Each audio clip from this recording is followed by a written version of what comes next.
Let me tell you, sometimes the universe throws you into a room just to see if you'll finally speak up, whether it's fair or not, whether anyone's actually listening. And sometimes the punchline is on the one holding the mic. So picture this. I'm standing in the oak-paneled study of Richard Harrington, yeah. That Richard Harrington tech mogul, acquisition addict, a man who thinks empathy is a software upgrade he can buy if he ever needs it.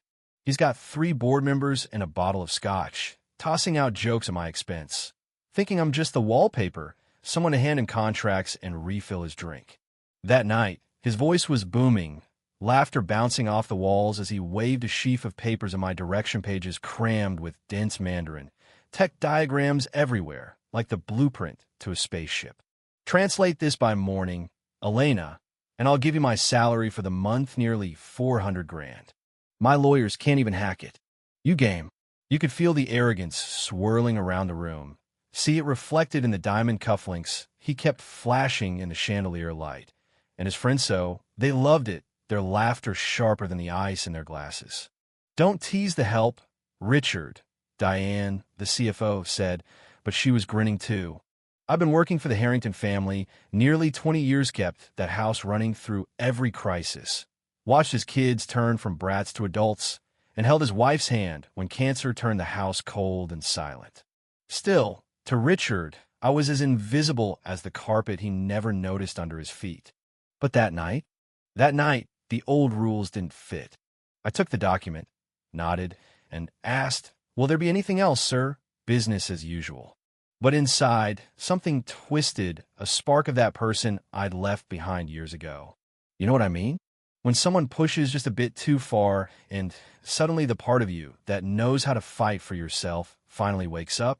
After closing the kitchen, making sure the bar was ready for this celebration, I slipped out to my tiny apartment in a neighborhood where people don't get early nights because they can't afford to. I peeled off my uniform and sat at my computer, the contract photo already sent to an old friend, Professor Lin, the one person in the States who knew who I really was.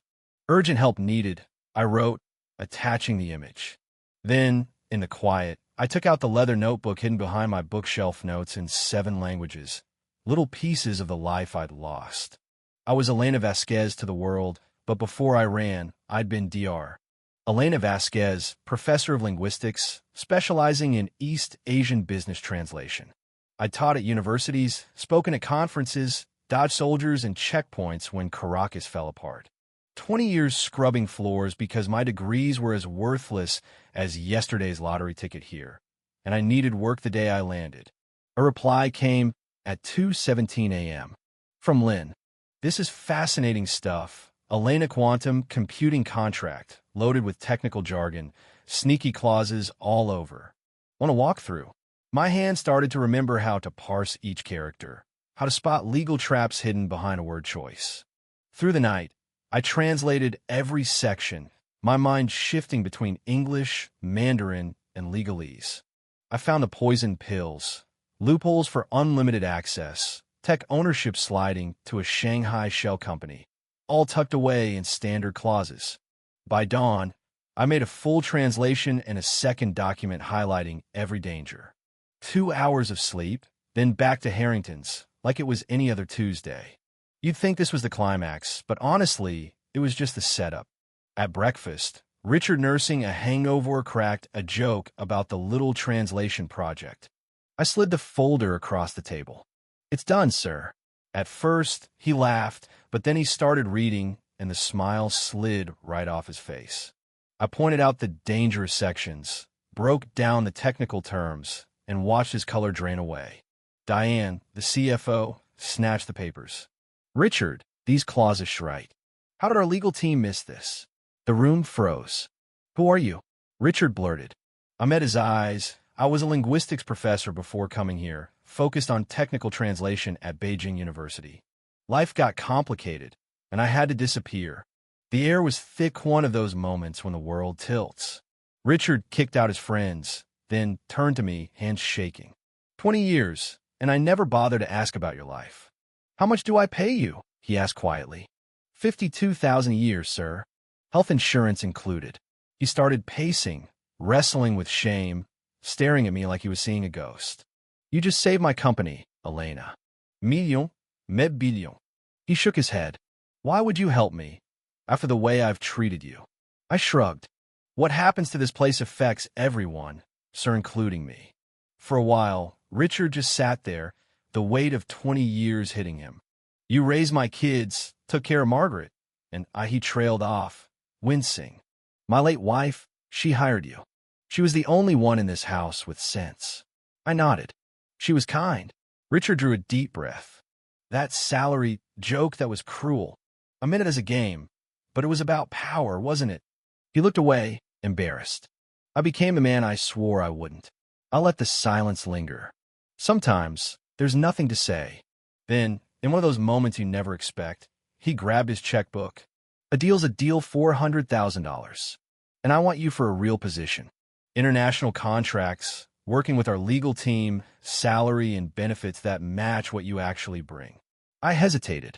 I need some guarantees. No public profile, anonymity, flexible hours.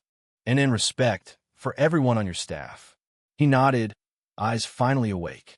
You have my word, Elena. If you'll trust me to try. I took the check thinking of my nephew back home, my sister, the people who still mattered. For the first time in decades, I let myself imagine something beyond survival. 3 months later, I was sitting in a glass office with my name on the door. Elena Vasquez, Director of International Linguistics and Cultural Affairs. I'd flagged 3 contract vulnerabilities for a Brazilian deal that the lawyers missed. Richard brought me coffee, exactly how I liked it, and a package with a nameplate inside of me title, Finally Seen. He'd scribbled a note. Your choice whether to use this. Either way, you are seen now.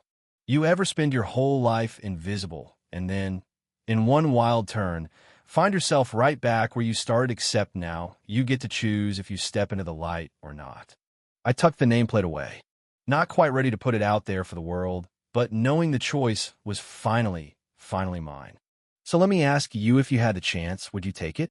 Or would you stay hidden, where it's safe, where no one ever bothers to see who you really are? I want to hear from you. Do you believe in second chances? Who deserves to be seen, and who decides? Drop your thoughts below. Let's see who's brave enough to step out of the shadows.